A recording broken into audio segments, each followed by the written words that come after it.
Yo, yo, yo. Hey, everyone. How's it going? And welcome to another episode of the Two Abdullahs.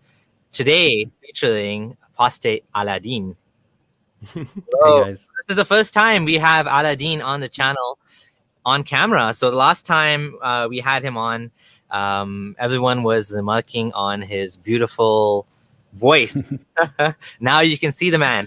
So yeah, it's nice to have you, Aladdin, and for everyone Thank you. else, it's nice to have you as well. Finally, getting back to doing the Two Abdullah show. It's been months. It's been like I think the last episode we did was in February, I believe. So yeah, it's been way too long. Way too long. How's it going, Gondal? Good. Hello, everybody. Welcome back. It's been a while, like Samir said. Nice to be back. We're going to be continuing on from where we left off, but just a few updates. I've been busy working with other stuff, other things, so we are definitely going to get back into more of a routine. It's just that with the whole pandemic, just working again and then all over settling into life, it's just taking some time. But yeah, things are getting back to normal. Make sure you get your vaccine shots and let's get started. Anything else would you like to add, Aladdin? Before Aladdin Can jumps you in, imagine if I was like staunchly anti-vax right now? If I was like, wait, let's argue about this. Yeah, that'd be fun. I'd nothing love bad. to argue about that. But I was gonna say one more thing I forgot to mention. Bill Gondal forgot to mention is he got banned on Twitter. Oh, yeah. Yeah. That's you want to talk about that? Yeah, so what happened is from the past 3 months, I was getting flagged on tweets that had been made 14, 16 months ago. So about a year and a half ago. I'm like, okay, that's weird. And then somebody DM'd me like a screenshot of this account called Hate Hunters on Twitter. And they're basically mass flagging. They have like 4 or 5 other accounts. They coordinate these mass flags and they're taking down, people they don't like, especially the people who criticize Islam. So same thing happened with me one fine day. Normally I'd get delete the tweet and your account will be open and you can use it again. I'd do that and whatever. But then, it just got reported so many times. And then I woke up one day and it was just banned. And it was just the same old thing. Like I was talking about how the Quran creates a sense of hate or kafir phobia. And I was trying to explain that to somebody and that comment just got flagged. I don't know if it was an AI. I did file for review. I don't know what's going to go on. And Aladdin, you also got banned, right, on TikTok several times now. Oh yeah, more times than I can count. But I hear that now it's starting to affect other atheists too, not just ex-Muslims. So at least we have solidarity there. They can relate to us. Yeah. Yeah, it is what it is. Social media is in some ways against us, but it's not a conspiracy or anything like that. It's just the incentives are not aligned with our incentives. Our incentive is to get the message out. Our message, the incentives, we don't care about your message. We just want, to make money off, people dancing. Yeah. So that's the focus and that's what they've done, but they don't really care about anything else. So should I share the slides then and then we'll just get into it? Yeah, for sure. I think the last time we were on slide 63 out of 101 or something like that. Yep. All right. So the last one we did was this one, right? Okay. Yeah, I remember this one. This is about the urine. So I've seen this thing pop up again once in a while where the peculiarity of focusing on urine drops falling on clothes leading to torture and grave. What's the big deal? But then on the counter end, you have these hadith where it says that if a baby urinates on you, if a male baby does it, you just sprinkle some water on it. If it's a female baby, you got to wash the whole cloth and whatnot, right? So there's a little bit of inconsistency. What is the difference between baby urine versus human urine? Is one more filthy than the other? One is worthy of torture and, Islamic science. Yeah. And then, why the hell is this guy hearing voices walking in a graveyard? And out of all the things that could have been torture for the causes, they just took a piss in the wrong way. Oh, looks like we just lost Aladdin. Hopefully he'll get him back. Okay. Yeah, we'll continue on the next slide. All right. So, all right. So this one is... this is not me saying it. This is just what the slides say. Women are dumb and go to hell. Again, in quotation marks from Muhammad, the greatest man to ever live, the biggest feminist of all times. So the first one, it says that, isn't the witness of a woman equal to half of that of a man? The women said, yes. He said, this is because the deficiency of a woman's mind. Now, one thing I want to talk about here is the Arabic of it. And as we know that Aladdin is from Agraba, he's also Arab. And so there's a word that they use, I believe it's the نقصان عقلها or ناقصات العقل, something like that. What does that mean? What does the word aql entail? Oh man, that's aql it means literally brain, but it can also entail like the it's hard to translate it between languages, but a person's awareness maybe, like or afala ta'qilun, for example, that means do you not think? So it has to do with your brain in a way. Yeah. Okay. So you think this is kind of trying to straight up say explicitly that women's brains are like deficient compared to men, if you read it in like its literal form in the Arabic? I don't know if it means like physically the brains are smaller or deficient in that regard, but it says nuqsan means like a reduction or smaller brain, basically. Okay. Yeah. Because the word So nuqsan in Urdu exists too, and what we does it use it mean in in Urdu. It means a loss, like nuqsan ho gaya. He lost Okay. it, like he had a big major loss or he had a big calamity befall him. But yeah, it's like in a negative sense too. So that's interesting that the meaning of the word is consistent throughout like the two languages. But yeah, and I mean, that's the thing, right? Like when Muslims come up with the counter argument that, oh, the Quran just says you have to stipulate it. It's only for those transactions that you write. Well, no, Muhammad takes it a step further and he's explaining the tafsir. There's no better mufassir than the Prophet himself. And if he's saying that it's generally a deficiency of a woman's mind, it's kind of looks really bad. Didn't Muhammad also do this, like almost the same thing with when he just went up to someone and told him, do you know where the sun sets? And the person was like, no, Prophet. And then he said, it sets in a muddy spring. Like he explicitly said that in a hadith. So whenever apologists say, no, the hadith doesn't mean that, it means as if, or sorry, the verse means as if sets in a muddy spring and so on. The Prophet literally says it in a hadith. This is what I meant to say, right? So in this hadith, he's literally just saying, yes, it's because she's deficient in her mind. Like, how do you get out of that one? I was going to say, when you read the Quran, I think this always boggles people's mind. Why is, one female, why do you need two female witnesses or one male, right? And so, like you're saying, this gives confluence. This explanation gives confluence to the reasoning that Muhammad had some messed up ideas about women's intelligence, which is why he did this, why he said this. Because otherwise, you're just left scratching your head, like, what? Like, could it be because of this? Could it be because of this? And scholars do give different reasons. Oh, women are busy with other things, but like, women could be in situations where they do need to give witness too, right? And then now you're saying you need two of them. So like, where did this come from, right? And obviously everything in the Quran always comes down to what happened in Muhammad's life. So something happened in Muhammad's life that made him think this way. And this hadith, I mean, we don't know for sure, based on my understanding, we don't know 100% for sure if Muhammad said this, but this is one possible reason that actually makes sense because it jives with the Quran. It's not out of place. If the Quran is saying, two women or one man, well, we don't know why, but now we have a reason that actually makes sense from someone who thinks this way. You know what I'm saying? So if someone thinks that women are deficient of mind, well, therefore a logical conclusion would be, well, you need two of them instead of one man. I mean, it's completely ass backwards because, we have women, like I was watching this Netflix documentary today about the human mind. And some of the brightest minds out there doing research on, neuroplasticity or prosthetic arms. In this episode, it was about, creating a prosthetic arm that can be connected to that someone that lost the arm can actually feel the sensation. And it was a woman. It was a woman doing this. She's in charge of the research team. So it's like women are not dumb. Women are not deficient in mind. Women are just as smart as men.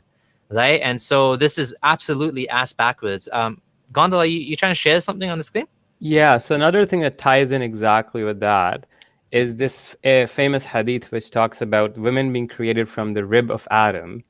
And it's very, very frequently reported, says, act kindly toward women, for they were created from a rib, and the most crooked part of a rib is its top. If you attempt to straighten it, you will break it, and if you leave it alone, it will remain crooked. So act kindly towards them. So this whole idea circles back to the rib being crooked. So they're somehow just created in a way, or they're just naturally crooked. And it, for some weird reason, mentions the top part of the rib, which probably is alluding to the head or the brain or the aql, like you said. Again, that just ties in with it. But again, then the other idea is that they didn't think actually the brain does anything or it does a lot. It's actually more of the heart and whatnot, Can't their heart see or their feel? So I don't know, but it's just a weird, interesting, a coincidence that he also said that they're created crooked and the top part's just a little broken. It's just messed up. Like, it's pretty explicit. Like, guy doesn't has no chill. You actually brought up a good point. The aql. I don't think that word means literally the brain, like in the head. I don't know if they understood that, because there's this focus on the heart. Khatamallahu ala qulubihim, God sealed their hearts. They think that all the emotions and the thinking is happening like down here. So aql, I don't know if it necessarily means the actual brain. Yeah. Before we continue, just want to remind everyone to please like the video. Click right here, like the video, and if you saw the tweet on Twitter, please retweet it so we can get more people to watch it. And yeah, that's all I wanted. Just a friendly reminder. All right, let's get to the next slide. Or actually, we are still on that same one.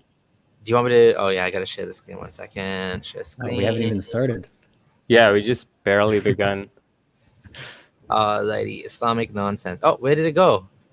It disappeared. 1 second. Okay, got it. There we go. So I think the one in the bottom is also quite telling. Like, talking about what we need to keep in mind is like the whole holistic view of, it's not just one line where he's attacking women at. He's attacking them from the heaven hell perspective. He's attacking them from the crooked bone, then the witness, then their inheritance, then them not being allowed to go. So as you kind of see that women are pretty cornered in terms of what they're allowed in Islam. But this also affirms, like the next one, Muhammad said, I looked into paradise and found that the majority of its dwellers were the poor people. And I looked into fire and found the majority of its dwellers were women.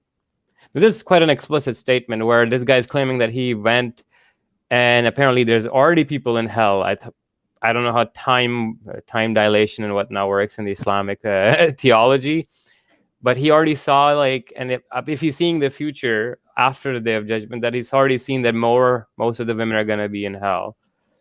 And if not, like, I mean, he just shows you that it's this weird hatred towards women. Like he says, like to go see God, and you're seeing all these things, and you got to remember that you saw most women in hell. It's just a weird generalization. And that also is weird in a way where we see that, is the gender ideology going to be constant till the end of times? Like, for example, back in like 1400 years ago, we had like, or even now still, is the male female. But like, as we move forward in philosophy and time progressive and surgeries come up, like the whole idea of, like male and female is kind of changing in a way where, is Islam really meant for all times to come? Will it keep up with modern sexuality when machines join in our body and whatnot? That's just another aspect to it. Yeah, absolutely. And what I noticed is he talks. Yeah, go ahead. Sorry, go ahead.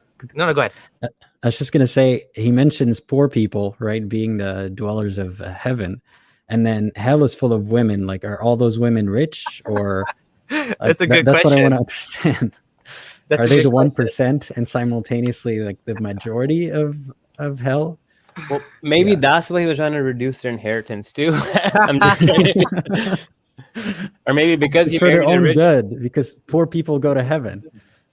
Maybe because like Muhammad was married to Khadija and she was the leader in the house, with all the finances and the trade and everything. he after that was kind of, when she died, he was traumatized or something, and he got scarred in a way that he just went all out, like no more women in business, no more this and that. I want to say something, but I want to read this comment. I asked my sheikh how Muhammad saw people in hell when judgment hasn't happened yet. His response was, time works differently in the hereafter. Logic works differently in the afterlife too. Yeah. And what I was gonna say was, don't you feel like Muhammad is giving incel vibes here? Like his insecurity with women, his total control. I mean, yesterday I did a live stream where I was responding to this red pill guy, Andrew Tate, and how it's bizarre, you know, as famous and attractive and wealthy as he is so insecure about women, and he kept saying, oh, these women are cheating on us nowadays, and this is always about the women's sexuality. And this is exactly, and he was praising Islam, and this is exactly what Islam is all about, controlling women's sexuality. It's almost like Muhammad had like big insecurities about sexuality, because no one's allowed to see his wives. His wives have to stay behind a curtain. Most of them are going to hell. It's like, damn, like, was Muhammad the first incel? I mean, obviously he wasn't an incel. He had kids and everything. Well, but he is, yes. No, you're absolutely right. Like, remember the hadith about how many women sleeping with all of his wives in one night with one ghusl? Who says that? Like, how did that come to light? Strength of 100 or 40 men or whatever. Yeah. Like, who said that? Were his wives just like talking to each other and they're like, hey, how was, sleeping with our husband last night? No. Like, did he just go to his Sahaba and tell them, by the way, I have sex very well? Like, and then he makes up another story of like the Prophet Solomon having sex with like 90 wives in one night. Like, come on, guy. What is this erotica? It doesn't make sense. This is, when you think about it, in the first 10 years of his life after becoming prophet in Mecca, he just had one wife who was 15, 20 years older than him. And then suddenly, as she dies, this guy was 50, by the way, or almost 50 something when she died. And all of a sudden, in the last 13 years of his life, in Ibn Kathir's version of the Sirah, Muhammad ended up marrying 18 women in total. And then some were divorced. The guy actually, there's reports of 6 of them being divorced, and some of the incidents are very weird where, Aisha went to one of his wives and said, oh, by the way, Muhammad killed your dad. So she broke up with Muhammad, like this kind of stuff. It was petty. It was straight up petty stuff from some of the stories, But you seeing this weird, and like during those last 13 years of his life, when I was calculating, adding his slaves and the marriage proposals he rejected and all encounters, there were like about 30 some sexual encounters. He had like about 20 partners, man, at one point. And then when you think about this, it was, if you calculate, there's points in his life where Khadija died, and within the back-to-back, a month or two later, he married Aisha and Safiya. Sauda. Yeah. Like, so you see the clear hypersexuality attitude suddenly jump up after Khadija died. And I have my own theory, which is, we've talked about it before, but with the hypo and hypersexuality with the epilepsy. Not going to get into that today. Yeah. But it's just a very interesting thing. Everybody notices the weird sexuality, and then heaven is like a brothel. When there's the verses are like women with big eyes and big boobs. Like, come on, guy. Like, it's getting a little too much. You're not going to believe, like, on TikTok a few months ago, I brought that to light, how come Allah is just describing a bunch of women for men? And a lot of the women were saying, well, we get to have Hur al-Ain too. I'm like, are you sure about that? Tell me one fatwa. And they were very disingenuous. I'm pretty sure Abdullah Samir is familiar with them, but I'm not going to name anybody. They were basically saying that you can have whatever you want in Jannah, which means women can have men in Jannah. And I just want to envision like a Muslim man and his wife goes up to him in Jannah, and she's like, okay, so I'm going to go with like 5 Hur al-Ain there. And I'll meet up with you later and see if Allah removes the jealousy from their hearts. Like, do you think it works that way? Well, it's weird because in Surah Rahman it says that Allah has protected the hurs inside tents from the lam yatmishunna min al-insu wala jan, and they're in these very tents. Protected virgins. Yeah. So why would Allah protect the virgins in heaven? Who are they being protected from? I thought in heaven they don't get raped or there's no jealousy. Muslim men. Like, Oh my god. It's their hell. It's their version of hell. Yeah, no, I think it Oh, means God. protected from. Yeah, actually, that's true. There's only Muslim men and there's no non-Muslims. But the gaze, I think it means protected from the gaze of other men. Yeah, obviously, and touching and jinns and whatever. The gaze wouldn't have an effect because there's no sin in Jannah. There's no bad thoughts. Nothing makes sense. That's a good point. We have a caller waiting, but before we do that, because this is a call-in show, I want to respond to this. Let you guys respond to this. Before Prophet Muhammad, everyone was simply burying their daughters alive. There was no limit to polygamy, and daughters got no inheritance. Daughters got no inheritance. Okay. Okay. Muhammad gave all these rights and what? I wonder how Khadija became rich. The women had no rights, but Khadija was running this business, and she headhunted Muhammad. She even had slaves, male slaves, working for her as employees. But anyways, and also the thing is, it's not Muhammad who's the measure, and it's not just the Meccan society that's the measure. If Muhammad is the man for all time to come, then you can look at the Greeks, Romans, the societies before that gave way more rights and privileges to women in many regards than what we found Muhammad doing. And in fact, in retrospect, Muhammad might have given some rights to women, but he also limited their freedom in many ways that the earlier Arab women had not. Like, for example, their liberty to divorce right. Yeah, exactly. Divorce right, going to the mosque, being covered all the time in the desert heat, there's hadith, they would be covered like crows on their head or something.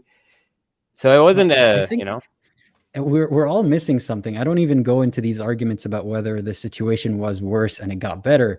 It's like, okay, and then what happened since then? Yeah, it's like what about the first car, or the Ford Model T? It was one of the first cars that was mass produced. Would you drive it today? No, it's a piece of shit, right? It was better than walking back then, but now we have cars. So now what is the improvement on that? Exactly. Yeah. That's a very good point. Yeah, and I think you said everything that I don't have anything to add to that. Basically, it's possible some things were better, but a lot of things are worse. There are hadith actually. Women have become emboldened where the women complain, or Omar complained that the women they were going to the mosque or something, right? Or they were the women, they learned from the women of Medina to talk back. Yes. And then he allowed to beat them or something. Yeah, I found it. There you go. Sahih by Al-Albani. Just gonna share the main problem with Islamic rights is everything had to do. Can I just add one more thing? Okay, you want to share this, and then I want to add one more thing. So women have become emboldened towards their husbands. This is one. Anyway, there's another one where he goes into the women of Medina are complaining that they become too haughty, and it's a longer version of the hadith. But yeah, that's the whole thing where there was a whole scenario where Muhammad actually allowed women to be beaten because Omar just said, yeah, they're becoming a little too intense with us, so let us beat them. Muhammad said, okay, and then there was a counter complaint, and it's just a weird, why would you even allow domestic violence? Period. If you're the prophet of God, it shouldn't be getting. But he discouraged it, is what some people say. He discouraged it. All right. So I was going to add one more thing. I'll just make it very quick so we can take the callers, which is that every single thing that happens in the Quran had to do with Muhammad's life and him in particular. For example, 4 witnesses for adultery. That entire thing happened because Aisha was accused of adultery and he wanted her to be innocent. Now, we won't get into whether she was actually innocent. According to Sunni view, she was innocent. According to Shias, she cheated on Muhammad, right? But the Quran says she doesn't. I don't know how they reinterpret that, but the Quran says she's innocent. But the reason for the 4 witnesses is because of Muhammad and his wife, potentially cheating on him. So these rules are not meant to help women. They're meant to help Muhammad. Everything in the Quran, including marrying your adopted son's ex-wife, including you can't name your adopted children after you, everything is for Muhammad at the end of the day. In some way, it's to benefit him. So, the point is, coincidentally, some things might be better for women, but overall, that wasn't the purpose of it, right? That never was the purpose. If you guys want to add anything else before I take the caller, go ahead. No, I think I'm good. We can take the caller. Right? Okay, awesome. Moet, how's it going? Oh, hey, how's it going? Nice to see you, man. It's Mo, Texas, USA. Oh, Oh, yes. right on. Yeah. And good to see you all three, Aladdin and Abdullah, Gondal and Abdullah Samir. And thanks for taking Thank me you. in. Really appreciate it. Y'all do a fantastic job. Y'all do such a great job that if somebody is just neutral, he would actually he will go away running twice as speed of light from Islam. We'll just Burak speed. Burak. Burak speed. Brock speed, right? Mhm. Yeah. So I got several questions, and since all three of you are so knowledgeable, I should ask. I don't know. I got many questions actually, but I know time is of a constraint, and I don't want to take up all of the callers' time as well. So my simple question now: we're talking about Khadija, and we're talking about Muhammad, and what I want to know is that time period between Khadija's death till Aisha or Sada. Some references say Sada was the second. Some says or Khala or Sada. I think Sada, and some references say it was Aisha. So between that period, what did Muhammad do? Did he go to sex slaves, concubines, or he was just dormant, or he behaved? I'll start with the answer. So I would say that he was. I don't know if he had sex slaves at that point because he wasn't in. It was still in Mecca, and he didn't have an Yeah. army, and the jihad hadn't started yet. He might not have sex slaves, but I don't know if he was dormant. But he had the whole year of grief where his uncle died, and then shortly after Khadija or his wife were the opposite. But it was in a small time frame, and then I think it was a couple months. Now, I can go quickly check that. If you give me a second, I'll go grab the Rahiqul Makhtoum. I had it marked somewhere. But I think it was like 2-3 months. And he married them within like a month apart or something like that. I'll go confirm that for you. Yeah, yeah. So I'll be right back. well, you don't have to. You don't have to because I also kind of know. I knew it from before. That was only a couple of months. Oh, I yeah. just want to make sure if anybody, and you can always search it later on, Mhm. and we can talk about. Now, since Abdullah Gondal, have you finished your PhD, or are you still working on it? No, I'm still working on it. Okay, well, then would be a question for you. Um, there is a okay. According to the Muslim history, Muhammad got revelation from God through Gabriel, and he then created the book of Quran, which wasn't in the form of book until 30, 40 years later, 50 years maybe. But in that book, when I read it, and I read with an open mind, and I see that Allah is constantly threatening, constantly saying stuff that no human would like. And to go further in that, if you look at chapter 55, there are about maybe there are about 77 or 78 verses altogether. Within that entire chapter, about 28 or 30 or maybe 32 times, this one verse is repeated over and over and over فبأي again. آلاء ربكما تكذبان, I think. Exactly, Yeah, exactly. yeah. So, and also throughout the entire Quran, you see there is punishment for kafirs. Kafirs are, you know, are the mean people. Whatever. Don't you think that this Quran, if it's what was written by God, Allah, wasn't Allah suffering from obsessive compulsive disorder? Exactly. So that's a very good question. And I would love to answer that. I discussed this in my initial this long presentation we had on his mental health. So there's a few things going on now. Muhammad's repetitive phraseology, like Dr. Dedeker could actually explained it as well in his book Life Alert. It will be featured in much more detail in the upcoming documentary, where he says that these patients display this thing called hypergraphia, and it's pretty consistent. Like, and sometimes it can come out in writing form, sometimes they come out in verbal form, and you see that their thoughts get ideated and stuff. And there's something called viscosity in speech that develops, where they'll, and then actually I'll just share my screen because I had just a few slides, and there's some papers that I shared as well. Okay, give me 1 second.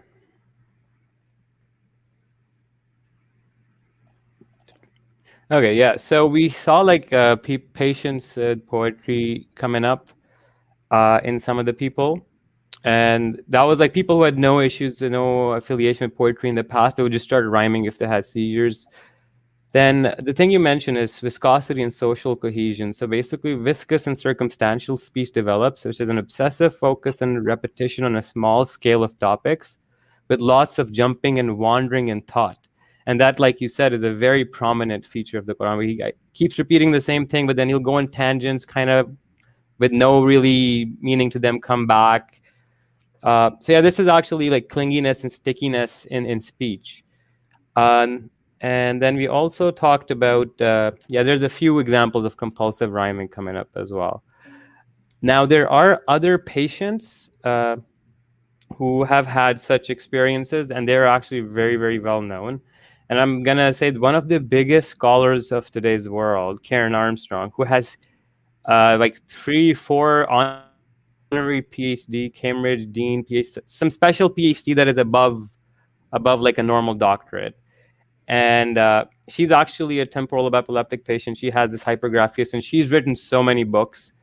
L. Ron Hubbard, the founder of Scientology, seemed to suffer from something called schizophrenia, according to his wife. And he had hypergraphy. He wrote like, I don't even know, like 1,000 books. He has a world record for a long time. Fyodor Dostoevsky, in fact, is one of the greatest names in literature. Like, if you ask anybody, they would name him as one of the best writers to have ever existed. And he was an explicit epileptic, temporal lobe epilepsy sufferer, who explicitly discussed Muhammad as a patient suffering from the same disorder he does in his own books. So there are these things, and he could notice the patterns too. And I noticed these same patterns in the initial composition of the first surahs in the Quran, where he just keeps threatening upon threats. And it's like 80% of the first 50 verses reveal were just, you're going to burn in hell in this different form, right? But we have some experts that are going to join us for the documentary, and they discuss this as well, why we see this. This threatening attitude also is a symptom of psychosis that develops in epilepsy, and they become verbally violent, and people don't like getting challenged on their delusions. So their immediate reaction is, hey, show me an angel or a sign from God. You don't believe me? Well, you're going to burn in hell, you know? And we see these things in cult leaders as well. But I think I've gone on for a bit too long on that one. So let's... Yeah, even today, the moment you question anything, any tenets of Islam, immediately the sword or the gun, and lately the bombs come out immediately, as if you don't agree with you, you're gonna just explode about. Yeah, that's what I think. I got another question about Muhammad's personality. He seems to be my favorite person. The more I study him, the most. Let me tell you that. So Mo, could we save that for later, because we want to get to some more slides. So yeah, when we invite callers again, do call back in, and if there's nobody else, then we'll take some more questions. Just before he leaves, I just want to tell him, like, if he's interested in this, I'm kidding you not. What I'm preparing is something that is unprecedented at a scale that has never been done before. It's going to have actual neurologists who were speaking on camera explicitly about Muhammad. There's going to be a panel. There's going to be an ex-Muslim specialist as well in there. So that's an interesting perspective too. We're going to go into a lot of depth. And just to tell you that there's so many references, I have about 200 screenshots to put in there. And just to give you an idea, I found like 30 screenshots of him just fainting. He had a fainting problem, right? And then trembling, there's like 25. Foaming in the mouth, there's like 5 or 6. There's a lot more than... I don't know if this has ever been put out in this form, but it will be very good. But yeah, just I hope you're excited for that. Yes, I'm absolutely excited. And there's another pathology I would like to discuss with you once I come back. Yeah, for sure, man. 100%. Thank you. All right, thank you. Bye. All right, so I'm going to go next one. Sorry, my cat's getting in the way here. Oh, no, it's fine. Okay, Satan urinates in your ears and sleeps in your nose. Oh, my God. This is in Bukhari and Muslim. This is the most authentic you can get. According to scholars, they call this agreed upon. Agreed upon means the two big giants of Sunni hadith corpus both collected and called it Sahih. So it's like super Sahih. Yeah, super Sahih. Abdullah bin Masud reported, blah, blah, blah. A man who slept throughout the night till morning, Messenger of Allah remarked, he is a man in whose ears Satan urinated. I mean, I don't know if he's trying to show this as like a figure of speech or a euphemism for something, but like it's just a weird expression. Like, again, the urine pops up. Why the hell is the urine always going up there? Right? And it's interesting. And if somebody doesn't hear the adhan, you know, back in the day, they didn't have alarm clocks or something, why do you have to say that? Like, I just don't get it. Is there something in Arabic, like the way they spoke, or is there like some sayings like this that are... Well, it would be an ancient, like, it would probably be a reference. Yeah, it would be Qurayshi. I wouldn't know about that. No. Yeah. Well, I guess Satan has a weird interest in like our anatomy, and like those alien abduction stories. Yeah, and the Why second is one Satan says, always urinating? And what was that hadith about him farting his way? and also when one of you wakes up from his sleep, he must blow off his nose 3 times, for Satan spends the night inside one's nostrils. Interesting. That is interesting. It is a good habit, you know, like when you wake up, like you clean your nose and stuff, but like you don't have to add that superstitious nonsense layer on it. Like you could just say that because it's a good habit, you know. Mm-hmm. But I guess people need a supernatural incentive because the way their minds work. So Satan needs to cut down on his oil hydration. Yeah, man. How many people does he piss in every night? Wait, the Surah Kahf says he has an army of, you know, those little genes. So there's like this army of like devils just sitting over people's beds waiting to pee in their ear every morning. No, they whisper in your ear first. They're like, "Shh, it's gonna be okay." And then Maybe this is someone where Muhammad Hijab gets his golden showers from. Don't king shame Satan. Man, it's like when you look into this, it's just like, oh man, it's hilarious. It's weirdly sexual. I will give it that. Yeah, that is Muhammad. So that's farting. You want to? Okay, yeah. So basically, Shaitan. These hadith are well known as like the most bizarrest hadith in Sahih Bukhari. Here's another one that he basically, you know, when the call to prayer is made, he goes flying off in a fight jet, like, you know, supersonic, you know, and then he comes back. Is that what were they smoking? What were they smoking? I don't know. Maybe it was the UFOs, you know, with no method of propulsion. They're just going since they're to talk to the town today. But this one, I remember, one of the weirdest thing was Dr. Jonathan Brown tried to explain this hadith, right? And he gave this weird explanation that Satan farting is a euphemism for horses farting when they run super fast. So back then they used to use horses and they run fast, they'd fart, something along those lines. Therefore, he's running away fast, not that he's literally farting. But then once it mentions it, he says that he comes back in the masjid and, you know, and then he's trying to distract people while they're praying. Now, what I don't get is if the words of the adhan are making him so scared that he has to run away, how can he come back into the mosque where those same words are almost being repeated in just a slightly different format, and those words suddenly don't affect him? Like the Allahu Akbar in that speaker or the adhan is fine, but when they do this in the salah, it's not going to affect the same, you know? That's a great point. They actually believe that. If they believe that saying some words will make the shaitan go away, why don't they just play them on a loudspeaker on a loop, like on the streets? Crime would go down. Can I tell you a story about that? Can I, guys? Sure.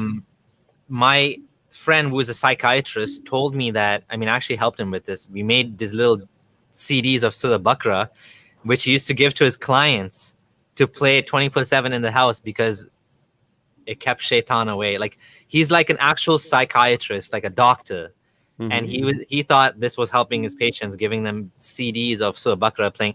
And of course, we couldn't, back in the day, CDs, I don't know if you guys are too young to know this, but there was a limited 74 minutes or maybe 80 minutes per CD, and Surah Baqarah is longer than that. So we had to like speed it up, like that. But like he said, it's fine. It's still playing Surah Baqarah in your house. So your house will be blessed, right? So this computer, not computer, but like, yeah, I guess you could say this mini device, electronic device, is like basically converting the little dots on the CD player to sounds and broadcasting it to vibrations in the air. And apparently Shaitan doesn't like that or something. It's kind of funny. Like, It's so almost like the a same issue circuit- with. Sorry, a circuit can do dhikr then. A circuit can read Quran.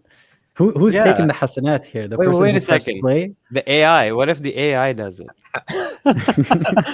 Wait a second. Now, this is an actual question I just popped in my head. If AI does become conscious, does the AI also get judged by Allah on the Day of Judgment? Is it per thread? Like per Well, each Hassan- AI? Hassan Radwan actually asked a similar question about like cavemen, basically proto humans. Mm-hmm.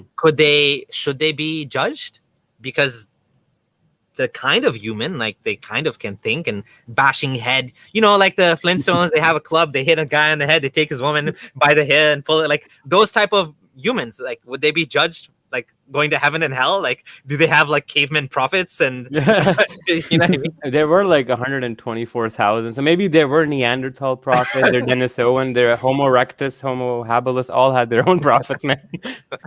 I was gonna make a joke and be like, "Oh, they pray to a stone." Like in the primitive times, and I was like, wait a second. Wait a second. They still do it. They still do it, man. They just think they're not doing it. Yeah. Yeah. Muhammad's greatest hits: "Beat It," "Careless Whispers," "To the Moon and Back," "I Drove All Night."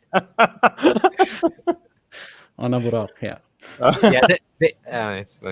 Let's continue. So yeah, the breathing of hell causes winter and summer.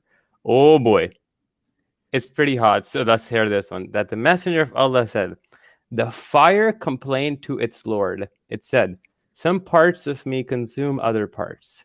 So he allowed it to take 2 breaths, one during the winter and during the summer. As for the breath in the winter, then it is zamharid. And as for the breath in the summer, then it is samum. So basically, hell breathes, and that breathing releases hot or cold air, which causes seasons.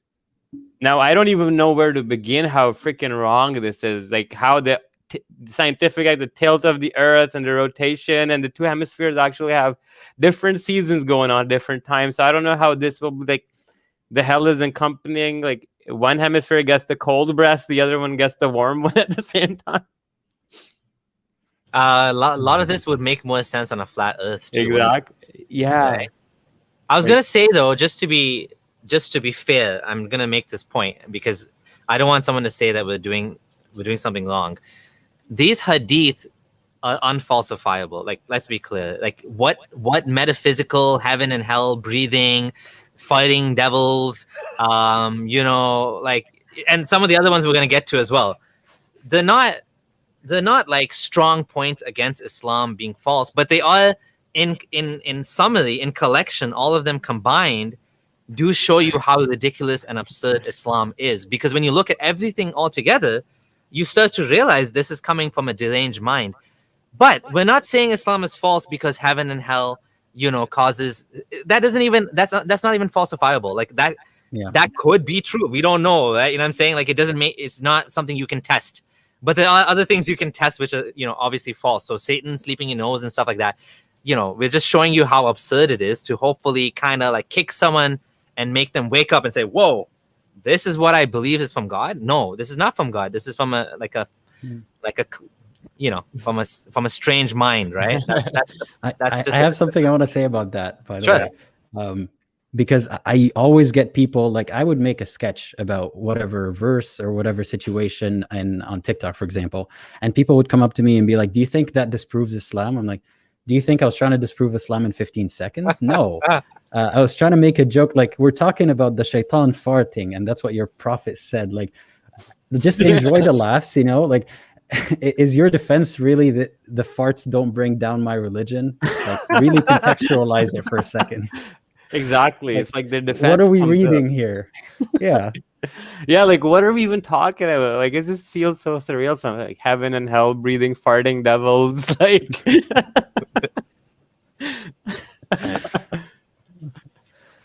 okay. Damn, fever is also due to the heat of hell. There goes an infinite power source. It's a I don't know. It's renewable like what energy right there. Nuclear fusion reactor Allah's got up there, man. Yeah. Fever is the heat of the hellfire, so abate fever with water. So I don't know what he means here. Like, is like hell like being afflicted upon you with its heat as a punishment or test? No, I think he's just telling us like there's more of this to come. Like this is just you're feeling the actual effects of the real hell. So that's evidence that there's hell. Oh, so he's scaring us here. Mashallah, I think so. That's just don't quote me on this. We're just hold on. Stop the show. Someone has a question. Isn't fever just your body raising your body temperature when it attempts to combat pathogenic microorganisms? Exactly. There's also like we even know like it's no, brother, sister, whatever it is, it's your wrong. lymph nodes are from hell. This is not why. Quranic Science 101 comes from hell. Dr. Zakir Naik, MBBS. Like one thing I don't get is if he's saying abate fever with water, does that mean you can turn off the hellfire with water as well? With the biggest river in Jannah. Can I use my river that way? Can I like firefighters from Jannah? That's a new show. Remember? Can I just combine all my tokens for Jannah and like get the biggest river? like cashing out at an arcade, the biggest river, and pour it into hell. But no, they did that in Surah Araf when those guys in the middle are like tafidu an alayna alal ma, something like that. They pour upon us some water, and the heaven people say no, we cannot, and they just kind of like taunt them that you keep on burning. And I'm like, what the weird torture scene is this, man? Like, oh yeah, I talked about that verse about the فَالْيَوْمَ الَّذِينَ آمَنُوا مِنَ الْكُفَّارِ يَضْحَكُونَ when they're laughing at them, and all the responses were like, well, you laughed at us first, so I'm like, what are you talking about? You're in heaven. How childish is this like playground mentality of you laugh first? It's I'm like burning, It's like Allah is like a teenage, immature child who gets like really ticked off and triggered, like Dabu Surah Lahab, and then like all these threats coming up. Like, come on. He's toxic masculinity, just personified in a god. Allah is threatening us with fever. That's what hell is, bros. It's not hell. It's fever. It's COVID. COVID. Oh boy, Donkey Kong. All right, the Prophet said, Isn't he who raises his head before the Imam afraid that Allah may transform his head into that of a donkey, or his figure face into that of a donkey? Okay, this is weird. Like, what? Wait, I wish you had it in Arabic. Yeah, because like, look it up. Okay. Yeah, so this is alluding again to the Quran, right? Where people were turned into donkeys and apes, swine and apes, basically, right?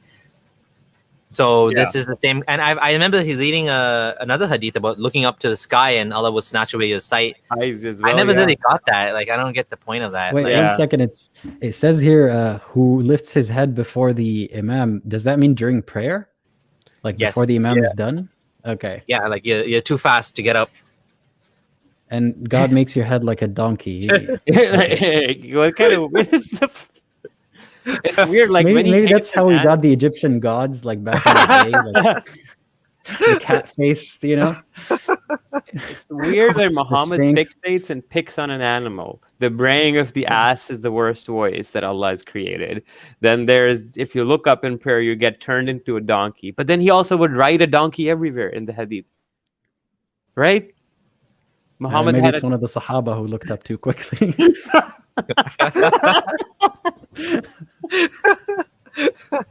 There's a story in Sirah ibn Kathir, I remember. I don't know if it's Sahih or not, but the talking donkey, Khaybar. Muhammad had a conversation with the donkey. Maybe it's one of the companions. Yeah, that's a good question. Oh, man. This is the next one I was just thinking. Exactly, yeah. I'll let Aladdin read this one. Okay. Okay. The Prophet said, what is wrong with these people who look towards the sky during the prayer? I don't know. They're meditating, dude. His thought grew stern. Why does he have such an issue with it? Like God is up there, right? Yeah. Don't look at his eyes directly. Is he autistic or something? Okay, that's not nice. That's mean. No, it's autistic jokes. serious. Like, is he uncomfortable with eye contact? Is what I meant. This is not a dig at any group of people. Yeah. Okay. Yeah, that's Anyway, his talk Okay. grew stern while delivering his speech, and he said they should stop looking towards the sky during the prayer. Otherwise, their eyesight would be taken away. Yeah, you were talking about this, like the violence, but like otherwise, I'm gonna come for you. Hell is gonna come for you. Yeah, Like, this guy doesn't leave like torture and threats out anywhere. Like, he's like, you're gonna get tortured in the grave. You take a piss the wrong way, you go to grave, you get tortured. You look up, your eyes are gone. You look up again. This is like this is like a parent that doesn't know how to parent his kids. Like I'm gonna you're gonna get this like every little thing. I'm gonna like beat you senseless, or if you go, someone's gonna kidnap. That some parents. Yeah. If you lie eat to the food kids. before you go into the pool, like you're gonna die. That kind of stuff. They make up stuff to scare the kids because they don't know how to parent properly. Like I don't lie to my kids like that. Like I tell them straight up, honest truth, and that's it. And I treat them like adults. And obviously to some extent, I don't tell them everything, but this is just like, you don't know how to be a leader if you're doing this. This is just, like, at some point, wouldn't the companions be like, this doesn't happen? Like, this never happened yet. Like, okay, maybe he's just staring at the sun for too long, and he's like, I did that once. Okay, so this was really funny. We're talking about the donkey thing. There's a hadith that says, I saw the messenger of Allah praying on a donkey while he was facing Khaybar. So the guy was sitting on a donkey while praying. But then he's always telling us, wait a second, the braying of the ass is the worst voice Allah created, right? Yeah. So what if Muhammad's praying and the donkey starts braying? It's just, this guy was like, gotta be very peeved by it, I suppose. But yeah, all right. Oh, I think we lost Amir. I guess he'll be back. Oh, All you know what I will do? Oh, no, there he's he back. is. All right, never mind. I'm here. Okay, sorry. Nothing. Okay. Giant oak tree in heaven. Okay, so we know like trees have like this attachment with mythology where the tree of life and stuff come up, and there's like the low tree, the Sidratul Muntaha, but the trees has these colors fluttering out of it in heaven, and it goes from the 7th heaven or the 6th heaven into the end or something like that. But anyways, this one's different. In paradise, there is a tree under the shadow of which a rider can travel for 100 years without covering the distance completely. And then this hadith, blah, blah, blah. In paradise, there's a tree under which a rider of a fine and swift-footed horse, so it's the best horse, will travel for 100 years without covering the distance completely. So I'm just trying to do the math in my head right now. Okay, if we calculate the rough speed of the best horse we have per second or kilometers per hour.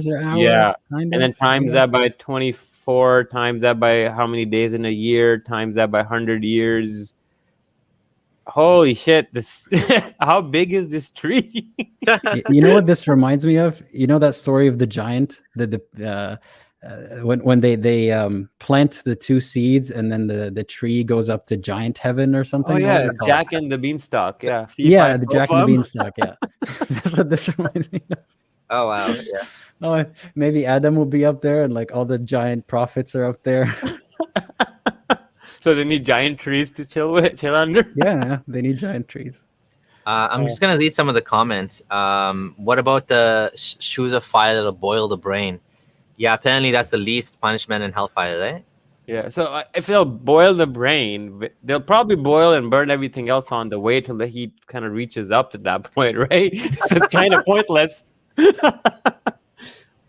Yeah, that is kind of weird. That is weird, actually. That's a good point. Why the brain? Like, what about the rest of the body? Heat rises. It'll travel up the body. If the source is at the feet, the feet are going to burn first. And the blood is going to go up there. Yeah. The blood. It's like reverse of like water cooling computers. It's the opposite. It's like yeah. I mean, instead of just putting like shoes and slippers, why can't Allah make the brain just bubble without the shoes? So for theatrics, he's a very theatrical man. Yeah, he's dramatic. So the next comment says, for the God that supposedly created an entire universe, he sure is obsessed with very odd details about the featherless bipeds on a large rock spinning around a star. Yeah, good point. Yeah. It's true, right? Yeah. It's just like bizarrely like. Okay, now back to the looking at the sky. Your eye will shoot laser to the sky. Like, Or like the guy from X-Men, if he takes his glasses off, the red things come out. That's how he split the moon. He was looking at the moon and it just like cracked it in half. oh, wait, this is man. interesting. This is an interesting comment. The brain doesn't have pain receptors. Yeah, That's exactly. a good one. If- Yeah. There's Yeah. also the concept of phantom limb where people are having pain in limbs that don't exist. Right? So it doesn't make sense. Yeah. It's make no sense whatsoever. Okay. Allah has a jail. Oh boy. Okay, so this is a famous hadith. Everyone knows that in Ramadan, basically, okay, I'll just read it. When the first night of Ramadan comes, Satan's and mischievous jinns are chained up. Gates of fire are closed, and none of its gates are opened. And the gates of paradise are open, and none of its gates are closed. So basically, in Ramadan, apparently, I mean, now again, do we want to take this as allegorical, literal? It depends, right? Literally, it makes no sense because a lot of crime and stuff still happens in Ramadan. Even allegorically, there's still, I guess Muslims do less crime in Ramadan because they're busy with other things. Is that even true? I've heard the opposite. I've heard there's more fighting, there's more tempers being, It flared. depends. I mean, I don't know if you want to count that as crime, but I'm sure like crime does go down because people are too hungry and tired, and like maybe they're even scared. Like they think it counts more during Ramadan. Yeah. Like it's worse. Al-Ashhur al-Haram, you can't do that. So maybe that's why. Yeah. But it's just weird. Like it would make the whole concept of Satan is weird, right? Like there's a nafs, there's a good nafs, the bad nafs. There's like there's cells inside you, and they have different trajectories or many personalities. I mean, What about people with like multiple personalities? Do I they know, have, right? like, Like- multiple copies like of a bad nafs and nafs al-ammara bis-su for each single personality? exactly. Yeah. When you think about it from the psychological or scientific, it doesn't make sense at all. Yeah. None of it does. Right. Okay. Oh yeah, another famous Bukhari hadith. Oh my God, the infamous camel urine. Yeah, this hadith is bad in two different ways. One way is that the climate of Medina did not suit some people. So this is actually known as part of the seerah, that when they moved from Makkah to Medina, a lot of them had health issues. So it was difficult for them, right? So the Prophet ordered them to follow his shepherd. So I guess a bunch of people came and were complaining to the Prophet. I don't think they were from Medina. They're from outside, right? And so he ordered them to follow his shepherd, drink the milk and urine. So they followed the shepherd, that is the camels, and drank the milk and urine until their bodies became healthy. I'm pretty sure the bodies would have got healthy much faster if they didn't drink urine. Yeah. Then they killed the shepherd and drove away the camels. When the news reached the Prophet, now this part is also bad. He sent some people in pursuit, and he cut off the hands and feet, and the eyes were branded with heated pieces of iron. Ooh, that was quite a harsh punishment. The worst thing about this hadith is the apologetics that I've heard. Like I've lost hope in a lot of people hearing what they had to say about this, because once you've gotten to a point of justifying torture, like I don't know if I can trust you as a person anymore. Whatever logic you took to reach there. Like I've heard I don't know what you guys heard. Like what is the excuse for this? I'll let you go first. So I've heard one excuse, which is that there's a type of hormone taken from the urine of horses that when it's used, it can actually benefit in some way or something. But the point that they're missing... No, I was talking about the torture, sorry. Oh. That's what was on my mind, yeah. The point they're missing about the camel urine thing is like urine as a whole, with all of its impurities and toxins and everything, is bad. It's possible that some animals could have certain things you could extract out, and that. But yes, in regard to the second part of the hadith, I've heard that they took advantage and they killed his people, so this was a punishment, and he just wanted to make sure that nobody else would do this ever again to any of his companions. So he made an example out of them. Yeah. But that's when they say that's very dangerously close to what other organizations are doing these days, like without naming any names. Yeah. ISIS. The Egyptian god ISIS. I'm talking about the Egyptian god, man. Like, weren't there verses about crucifixion as well? Like, I remember that was one of the excuses given for crucifixion. I remember reading an explanation that said it's to scare other people, so that it's a warning basically to the other people. So if Muhammad did this as a warning and crucifixion as a warning, so we're justifying torture to scare people. Like, there's a word for that I don't want to say on live stream, but Ad blocker detected. damn. Okay, Yeah, and I I have something to share as well. Actually, I just want to. This is what I was thinking of. I was thinking of this article on Wiki Islam that actually mentioned that increases in blood crimes and thefts were observed during Ramadan, and they have references actually for all of these. Ramadan saw a rise in violent crime. Daily News Egypt, director of Jakarta's police crime unit, said that they need to be alert as crimes tended to increase during the fasting month, especially robberies. Right, this was in the Jakarta Globe 2009. There's interesting examples. I don't want to generalize and say this applies to all countries. I will tell you one story about Ramadan in Egypt, which is when I was in Egypt. I went to Egypt for a short amount of time, and I saw people getting to fist fights on the street during Ramadan. I didn't see it outside of Ramadan. In Ramadan specifically, I saw fights from my balcony in my apartment. So I think it anyways, yeah, I think it does cause a lot of issues. I don't know why we're talking about this. What was the main point we were? Shaitan being locked up. Oh yeah, Shaitan being locked up. Yeah, Yeah. there you go. So this debunks, like, how do you want to interpret that? However you want to interpret it. It's a nafs al-ammara bis-su'. That's It's still It's a the nafs. people's bad. So here's the thing: even though Satan's locked Hangry. up because they're dehydrated. Yeah, exactly. They're hangry. Coming back to the camel. This is a great point. Oh yeah, you want me to share your screen after I Yeah. read this comment? Yeah, read the comment first. Okay, hell in Islam doesn't seem too efficient. I feel like an omniscient God could think of better ways to make humans feel pain in boiling water. Even he could efficiency. put us in a terms- VR. He could just put VR on us and 2 probes, and like he's torturing us. Yeah, We're done. I think it's the incentive or the goal isn't to like torture us efficiently, is to torture us in the most theatrical way to scare us, right? That's the point. That's a great point. Yeah, and the, You the know whole like thing. that boiling pot, like that trope in cartoons, like jump into the boiling pot kind of thing. Yeah. That's what God It's is literally trying to do. Allah will pour the boiling oil on their heads, and that will cause their bowels to blow up. This is the worst, right? Yeah. It's just Yeah. But anyways, talking about camel urine, why that's a bad advice? Because Muhammad was literally being stupid when he gave that advice. Because according to the World Health Organization, MERS is caused or has been transmitted by camel urine, and you can What's see MERS? the headline: Middle Eastern Respiratory Middle Eastern Syndrome. respiratory So Funny it's enough, kind of like it's- fuzz or COVID. Even. It's a novel coronavirus, so it's one of the variant types. So camel urine can make it worse. Stop drinking it. And it's actually mentioned that it straight up says it's consumed in some parts of the Middle East for its allegedly palliative property. And I mean, you Yeah. can see it's like everywhere. You can look it up. MERS, camel urine will pop up. But yeah, I just wanted to share that it's just terrible advice. Like, it's unhealthy, unhygienic, and Muslims should stop trying to diss on Hindu people because they're for drinking cow urine, because they're doing the other opposite. It's the camel urine. And I kid you not, you can literally go on YouTube and you'll find these Salafi guys going to Hajj, and then they're like groups of these, and they'll be from the US. They're like for Western Muslims drinking camel urine, and Saudi Arabia, man.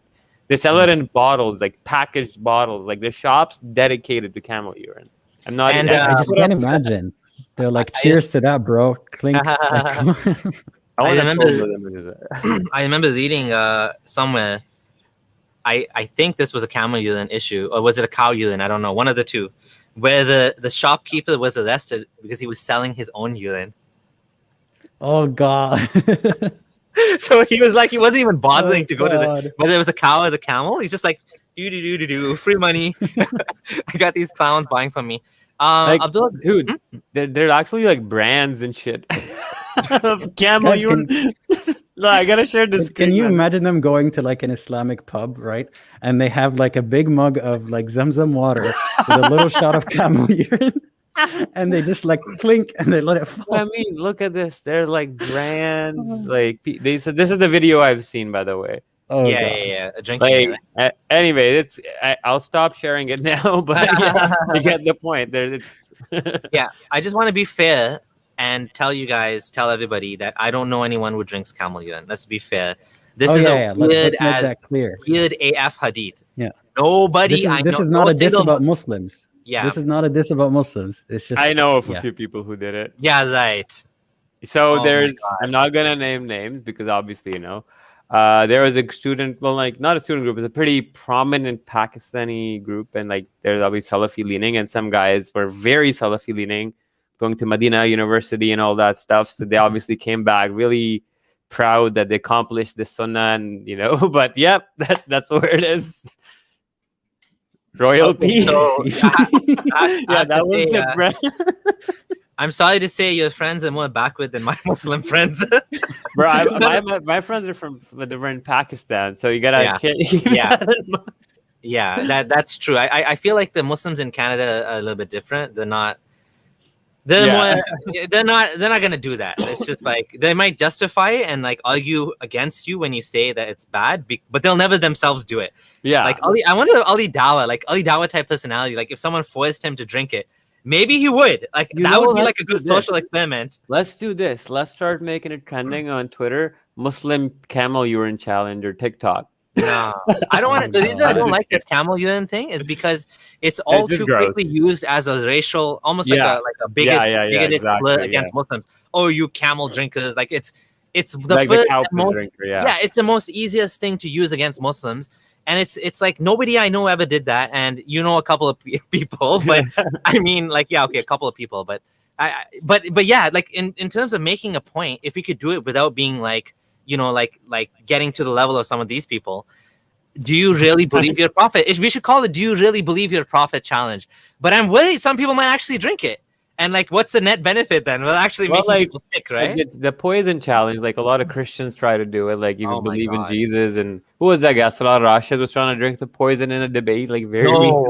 Are you serious? Yeah. He drank a bottle apparently in a debate with some Christian guy to prove that Islam is true and Christianity is false. It happened in the UK live on camera. What an idiot. Sorry to say, that is so dumb. Oh my God. Okay, anyways, again, I just gonna be clear one more time, guys.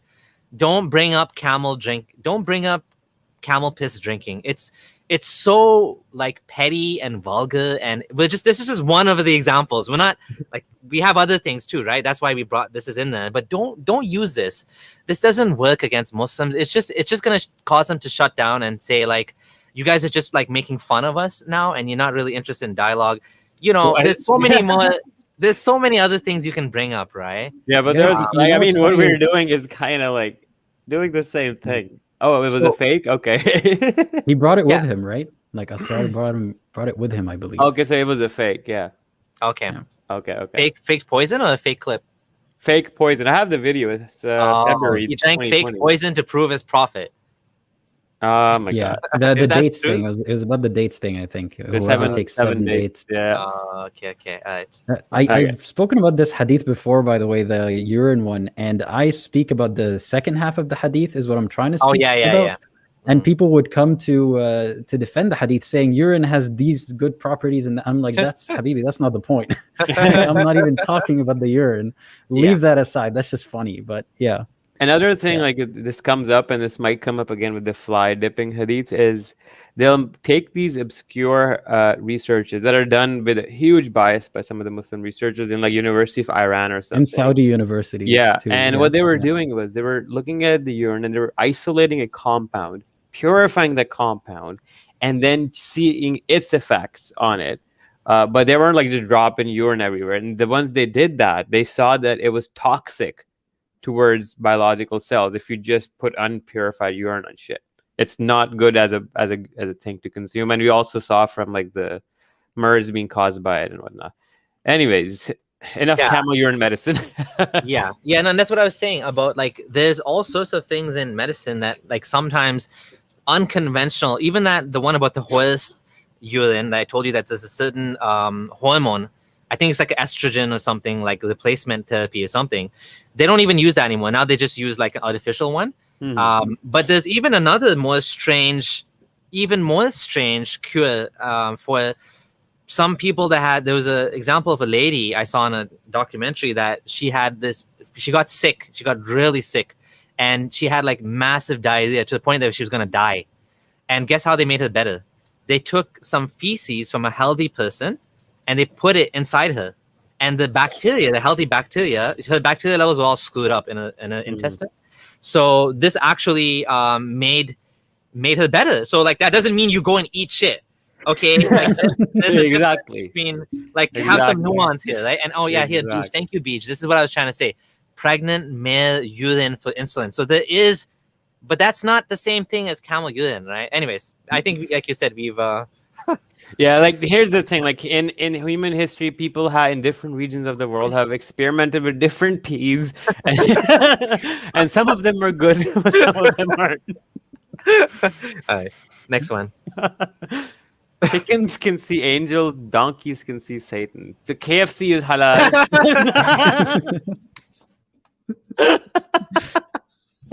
But donkey meat is not.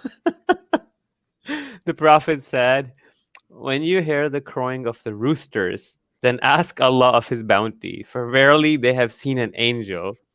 When you hear the braying of a donkey, then seek refuge, for verily it has seen a shaitan. So why is Muhammad riding on top of an animal that's braying all the time and he's seeing Satan? I don't get it. It's a radar. It's a warning system. No, it's a warning system. When he makes a noise. Oh, he knows the shaitan's around. Okay. Yeah. Yo, this is so cool. What about like donkeys braying? The Satan detector. What if the animal's just excited or aroused or something? Like, why does it have to be that he detected the presence of an invisible thing? You know, now that I'm thinking, this guy was completely nuts. The babies cry because Satan is pinching newborn babies. This guy's braying the donkey because he's purple nipple. Like, what is this guy's head like? Chickens are seeing angels. Here's another one. Like, imagine donkey's hungry, and he's like, "Shut up, donkey! Stop making noise." It's like you're getting devils here. It's like, what if it's hungry? Like, it's just like, like you said, if it's like excited or whatever. This is some really dumb shit, man. Next one. Yawning is from Satan, and if anyone of you yawns, you should check his yawning. For if any one of you during yawning say, "Ha!" Satan will laugh at you. What? Just let him laugh. Like, it's saying if you say "oh" like that. Is that what it means? Yeah. When you go, wait, no, guys. I know there's a hadith that says if you yawn with without covering it, Satan's gonna pee in your mouth. Yep. No, he's gonna go in your mouth. Okay. He doesn't pee in your mouth. Goes in your mouth. The pee is for the fajr. Something like it's. I can't believe you said that with a straight face. Sorry. No. The P is about something else. I just, like Satan must laugh a whole lot. Fuck, there's everybody doing some weird shit, so he's always laughing. he's peeing and laughing and peeing. We should make a music video. Shaitan laughing. We're all like yawning. And there's like devils laughing. Like, why do I care if the devil's laughing at me? I can't even hear him. Like, that doesn't make any sense. Think about what Satan is. Like, okay, Satan shits, he pees, he farts. He has a digestive system because he eats dung and bones. He laughs, so he probably has a mouth and vocal cords. He can. What else can he do?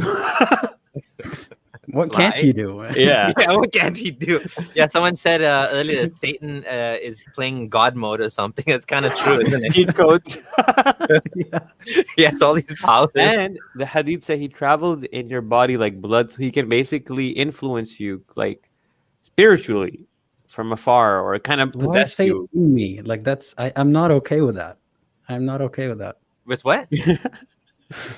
Satan being inside our blood, like flowing through our veins. But then Allah is also like that too, right? That's interesting. Bro, he's everywhere. Allah is predicting nanobots. You know the little robots that go inside your blood and they cure you for diseases. They clean your fat and from your cholesterol. Shaitan is a nanotechnology as predicted in the Quran 1400 years ago. Oh my God! It's all aliens. It's all aliens all the way down. Okay, so there's a kind of okay, we should talk about this, I guess, if you want. What do you guys have to say about the Molvi XX videos coming out? Do you know about these things? So I have heard of these. I've seen a few, and it's from Pakistan. It's happening quite a lot. I mean, when I was growing up in Pakistan, by the way, I stayed for the first 19 years of my life there. And I was very frequent in mosques and stuff. And this is a very, very common stereotype where this thing happens. It's a more common stereotype that happens more in the northwestern part of Pakistan. There is a Vice documentary about this. It's the word for it called Bachabazi. The Vice documentaries talks about these religious people, and there's also another problem with these truck drivers as well. But yeah, it's in madrasas. What's happening? The Bachabazi is Afghani cultural thing, but this is like specifically happening in the mosques. Yeah, right? It's leaked into. It's more prominent and more common in the northwestern Pakistani province that borders Afghanistan. But no, there's mosques and these people do live in like Islamabad. I've seen too. Like so. Basically, the madrasa system, to give you a good synopsis, like the ones I've seen, okay, the ones I had first-hand experience with, these kids will be from Kashmir or like some remote village in northern Pakistan from very poor families, and their parents can't afford to feed them, so that's why they're being sent to these madrasas. Most of this. Oh. And when these kids come here, they don't see their family just once a year for Eid, and some of them don't even get to do that. They see them once, twice. Every few years, you know, like something like that. So yeah, these kids are like as young as 6, and they range to like teens or even early 20s. If a guy wants to do hifz of the Quran, they're trying to do hifz. They get up early morning all day. They just do that. And I used to play with these kids sometimes, you know, like soccer, because like I used to live nearby, and they'd come play in the same ground. But yeah, there are stories like that, and some kids have brought up these kind of things where their teachers showed them sexually abused. And it's not, in Pakistan, the thing is the people that are doing it are not just the small cleric, the local cleric in the mosque. No, these are like political figureheads. Like, to give you an idea, imagine like Ravi Zachariah level, kind of like equivalent of Pakistan. Yeah, that's what's happening right now. So it's basically the same kind of like Christian Catholic church kind of scandal where they're raping little boys. Yeah. And yeah, it happens a lot in mosques, and it's very, unfortunately, it is very common. It is very known. Nothing happened with me, nor was I a witness to anything directly. But I definitely heard stories. And she's saying also an interesting thing is the men as old as the 20s, which is kind of weird, right? Because the Bachabazi thing is with young boys, right? Well, exactly. That's the thing is with older men, it's because like the society in Pakistan is so weirdly segregated and overly, because it's so hyper segregated. Men become these sexual, lustful animals because they never lay an eye on a fucking woman. So they have to get it out somewhere. And I mean, it's not uncommon. You look at history, like when big armies would go in the past, like Alexander's army and Roman armies, shit happened between soldiers, right? So, but yeah, it's happening a lot in Pakistan, and it's sad, but it needs to be stopped. Like it's alarming at the rate that it's been a few years. These videos keep coming out, and yeah, it's very, very messed up. My experiences are because I was living in the northwestern part of the country for most of my life, or the northern part, Islamabad and up. So I can only speak for that region, but yeah. All right. Okay. Yeah. So continue with the slides. Do you want to add any? Well, yeah, you're not Pakistani, so you wouldn't know. I don't know anything about this either. Okay. Yeah. So chess is now this one is kind of weird. Oh, it says he will play a game similar to backgammon. Mm-hmm. Is like one would. Okay, I was confused about this when I heard this as a younger man, because I thought it was backgammon. I'm like, did that exist back then? I heard someone saying chess is haram, like. And so it's he who played this game, this little game with little things, is like one who dyed his hand with the flesh and blood of swine. Is there some sort of gambling involved? I know backgammon is not usually, there's no gambling. Yeah, I don't know. Why is it so severe, the punishment? I honestly don't know. Maybe it has to do something with the game of the kuffar, but I definitely see that gambling was involved in like loot dice games and stuff, right? So I know that fatwas for that. But again, there are actually it could be just as simple as like it's a time waster. Like if but there's hadith where they broke. Mm-hmm. They did go into people's houses and break these boards and stuff because they were. Yeah. Wait. I'll try to find it, but yeah, I posted about it. I don't know if I can find it right now. That's okay. Yeah, that's a good point. Yeah, maybe it's just about wasting time. It's more mind control, right? Like, again, it's like, okay, if you want to encourage people to not play as much, that's one thing. But to like threaten them with like, what? Oh, like, there you go. I found a it. good one. Yeah, here. This one's from Muatta Malik, so very reliable. And it says, Yahya related from Malik, blah, blah, blah. That when he found one of his family playing dice, he beat him and destroyed the dice. Wow. Yahya said that he heard Malik say there's no good in chess, and he disapproved of it. I heard it disapprove of playing it and other worthless games. Oh, yeah. And then the worst, what is there after the truth? What? How does that make sense? But yeah, like they're beating people up for playing board games and destroying dice. Like, yeah, that was so people who don't know, that was Muwatta of Imam Malik. So he's like, yeah, that's the earliest collection, but that's that's not what Muhammad said, right? Just to be clear, that's what Imam Malik was doing. He says here that this is from Nafi, from Abdullah ibn Omar. So Abdullah ibn Omar, the son of Omar, is beating up his family. Oh, geez. Yeah. These the Omar family loves. They're all nuts. They love beating women, beating the family members, beating the daughters, and oh my god. Okay. All right, sweat is perfume. See, this is an interesting one where like he'd be sleeping and like these people would huddle around him and like take his sweat and then put it in bottles and then rub his sweat on their own bodies, thinking it smelled like a musk. Weird, like just straight up freaking weird. It's considering that the other hadith that talk about those spit rubbing in the face and chest. What's with Muhammad and bodily fluids? Like all of them. Whatever bodily fluid, there's a hadith about it. It's weird. It's also weird that this was, I guess the reason they preserved this hadith was because they wanted to say this was a miracle. There's actually like, I remember there's a hadith where it says that the Sahaba, one of the slaves of Muhammad, ate his poop at the middle of the night. What? Yeah. There's it was a blog. Yeah, it's pretty crazy. I'll try to find it, but like, yeah. Yeah. I tried to stay away from the hadiths about the his blood and his whatever, but these ones I've heard a lot about his spit and his sweat like being special. Yeah. Those ones I'm pretty sure are mainstream, like everyone knows about those. Yeah. The Sufis, of course, they go next level with Muhammad, right? Like they'll take his hair and they claim to have his hair and his shoes and his sandals and all of this stuff, and they like venerate it, right? They almost worship it. They take some sort of blessings from all of these things, eh? Yeah, and also like even like recently there's these guys in Pakistan, they were sitting on stage, those guys, the blasphemy guys, and they were openly saying that we would love to eat the poop of Muhammad, like just sitting and explicitly chanting. It's on Twitter, their videos, just I want to eat his poop, I want to be his dog, I want to be his shoe. It's this weird erotic sense of devotion towards him. I found the Ibn Kathir version of the pee drinking one actually. I'll quickly share it just for those interested why this weird obsession with pee for Muhammad. So here he says, Hafiz Abu Yala goes on, okay, the messenger of God had a pottery bowl into which he would urinate. When morning came, he would call out, Ayman, pour out the contents of the pot.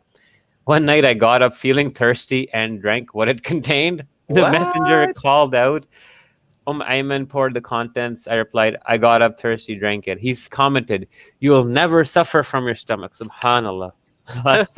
And this is from Sirah al-Nabawi. I have the original PDF. I don't want to go looking through volume 4 of it. Yeah, I read it though. Wow. And there's another one where it says, is this an Islamic post page? Yeah. Jeez. This one is in Dalail al-Nabuwa, actually, by Wait, one second. So that caption right there is not ironic. Muhammad's urine made water sweet and cool. That's not an ironic caption. No. This is someone sincerely wrote that. Can you send me the link? Yeah, man. Like here, but it's written by somebody called Sarah, and she's got her hair covered. So I'll send you the link, man. Yeah. Okay. So share this. Yeah, like it's just bizarre. Like these people are eating and drinking his poop and urine. I mean, let's just presume like his stuff was special. Why would Allah make it happen this way? Like, yeah, like it's like every cult leader's narcissistic dreamland happening right now, where people are literally rubbing your shit on their faces. Yeah. I don't know. There's no hadith like that where they did that. Oh, there are where they're rubbing the spit and chest. Oh, the spit, but not the poop. Not the poop, no, but she ate it. Yeah. Well, yeah. Oh God. Anyway, let's stop move talking on. about his body and his product of his body. Okay, spinning on left side aids with bad dreams. Prophet said a good dream comes from Allah. Wait, a good dream that comes true is from Allah. Okay. And the bad dream. Scapegoats every single time. I know. I was just like, I had to read that again. I'm like, oh, okay, if it comes true. And a bad dream is from Satan. It's like a child like wrote this like like what the hell, man? Yeah. The good guy is good. The bad guy is bad. Yeah. The good guy is good if he helps you. Then he's a good guy. Yeah. And if anyone sees a bad dream, he should seek refuge with Allah from Satan, and he should spit on the left, for the bad dream will not harm him. I don't want to spit in my house. Well, some scholars say this is like dry spit, like you're just blowing. What does that do? I don't know. It keeps away the Satans. I know, because the Satan was sleeping in your mouth. Maybe it got to your brain that caused the dream, so you spit it out. I'm so just weird. trying to connect the dots, I guess, what's going on in that guy's head. Next slide. Okay. We have like 20 more to go. I think we can finish and get to the 100 mark. Oh, yeah. What are we on right now? What number is this? 80, I think. Okay. 79. Evil eye. Okay, I'll just read it. The influence of an evil eye is a fact. If anything would precede the destiny, it would be the influence of an evil eye. And when you are asked to take a bath as a cure from the influence of an evil eye, you should take a bath. This is like witchcraft, man. It's witchcraft. It's like you know when you get throw those priests, they come, they throw the holy water and they make the cross with the sprinkles. It's like that. Well, it doesn't explicitly say who tells you to take a bath. Like it says, I remember I think the prophet told you or something. There's the full version where this guy's like, he's very beautiful. The Sahabi takes off his shirt and his skin is very white like a virgin. So another Sahabi compliments him and he falls. And then they're like, yo, this guy just fell and they carry him to Muhammad. So he's like, yeah, pour water on him. He'll wake up. And they did that and that cured his evil eye. Yeah, man. It's just the weirdest shit ever happens. I mean, I think the reason for that is because Muhammad was trying to curb jealousy or something like that. Like he was probably trying to keep his soldiers from like envying each other and causing fighting amongst each other, right? So that's probably, it's just so stupid that it's so superstitious. Like it's so idiotic.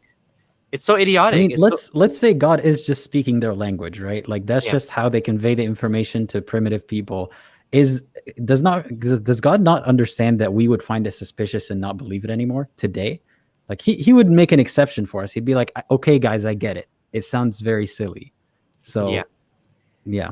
I want to talking about the bath thing. This one's really interesting, this hadith.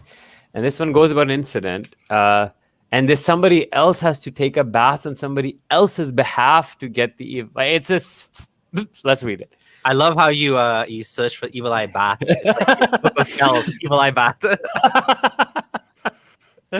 I swear by God. So one guy was taking a bath, it's just bros to taking a shower together, holding hands. And this one guy's like, I swear by God that I have seen no skin to compare with what I have seen today. Not even that of a secluded girl. Sahal fell to the ground and people went to God's messenger and said to him, "Oh messenger, can you do anything for this dude? We swear by God that he cannot raise his head." He asked if they suspected anyone, and when they replied that they suspected Amir bin Rabla. Oh, they have a suspect? Damn. Okay, that was quick. It's getting more interesting. The quote of Muhammad. He cast evil eye on me. Suspect number one. How do you plead? Not guilty, Did you Honor. have a thought crime? Did you think a thought crime about this guy? Bring the witnesses. Bring the witnesses. Witness number one. He looked at me when I took my shirt off. Witness number two. Yeah, I saw the guy. He was talking about how beautiful his wife was, and next thing you know, his wife fell down dead. Like No, what? the guy just fell down. This is all like dudes. No, I know. I'm just making up another story. I mean, that's what could happen, right? Because if you Yeah. cast evil eye on someone, you cause harm to them. All right. God's messenger summoned Amir and speaking roughly to him. So he knew that this guy was causing some shit. I don't know. He's got magic eyes, man. I wish I had that power, like psychic. So he said, "Why does one of you kill his brother? Why did you not invoke a blessing? Bathe Because the on his blessing behalf. undoes it. Like the blessing If you undoes say the evil eye. mashallah, no evil eye Yeah, happens, right? Okay. Yeah, then he that's says- good. Eh? Yeah. Bathe on his behalf." Now, this doesn't make any sense. the what? The instigator causing the evil eye taking a bath. Amr then washed on his behalf his face, hands, elbows, knees. It's like that song, head, shoulder, knees, and toes. This was the first ever video I made on YouTube was about evil eye, because I Oh, found man. it so ridiculous. It was just like, yeah, such a cringe video. If you watch it, it's like so bad. I was just like trying to learn how. I had the camera. I think even the camera was like up the long. I wasn't even widescreen. It was just. And I want to share one thing once you're done. Go ahead and finish this. And then I'm we'll- just baffled what I just read. I'm just kind of trying to make sense of it on my own. Amr then washed on his behalf, and it goes on. He washed inside his lower garment as well. Then collected the same water that he'd already washed it in a vessel and poured it over him. So he washes himself with it. And it mentions the detail like inside his undergarments. And then he collects all that dirty water that washed the evil eye off of him and pours it onto the unconscious dude. How explicit can I be about describing this? Like, he washed What is his this? nether regions with water, and then he poured it on him, and that woke him up. I mean, what the hell? And then Imam Why do I Malik, care about his thighs or his nether regions being involved in Yeah. this? Like, well, Imam Malik is like going about on and on that, in another it's version, true. Yeah. But damn, this is just some weird ass shit, man. So I'm gonna share my screen because I just want to make this clear that this is in the Quran, right? And from the evil of an envy of any envies, eh? Mhm. وَمِن شَرِّ حَاسِدٍ إِذَا حَسَدَ. This is in the Quran. So a lot of times people say, haha, you idiots are making fun of hadith. No, well, a lot of this actually goes back to Quran. Mhm.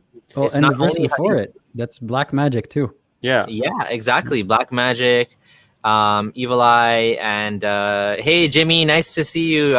Shout out to Jimmy Bangash, our favorite gem, gay ex-Muslim. Love him so much. Yeah, these guys are having fun, man. I'm so jealous.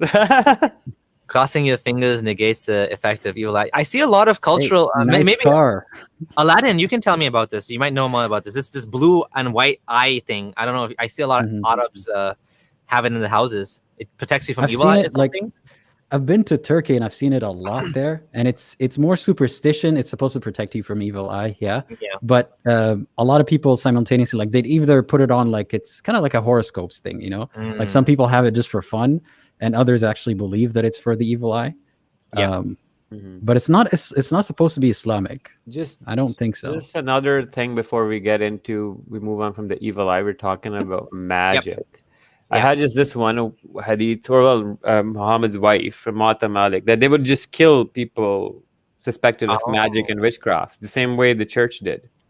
And you see here, Hafsa, the wife of the Prophet, killed one of her slave girls who had used sorcery against her. She was a How do you mudabbara. prove that? How do you prove that? You can't. And that's the thing. Muhammad's wife just killed this lady. Probably had a petty argument or something silly. But what it says next is mudabbara. Now, if I'm not mistaken, mudabbara means somebody that's promised to be released or something. No, 1 second. Something like that. Mudabbara? Wait, where are you reading this? Which line? She was a mudabbara. Okay, Hafsa gave her the order. Let me read it in Arabic. Continue. I'll read it. Yeah. And then Hafsa gave the order and she was killed. And then Malik said the sorcerer is the one who uses sorcery for himself. Blah blah blah blah blah. Yeah, and it should be killed. Basically, that's what this says. But it's just like, yeah, like I said, like this superstitious thinking leads to straight up cold-blooded murder by somebody very close to Muhammad. In fact, the daughter of Omar, right? Second caliph and Muhammad's wife, Hafsa.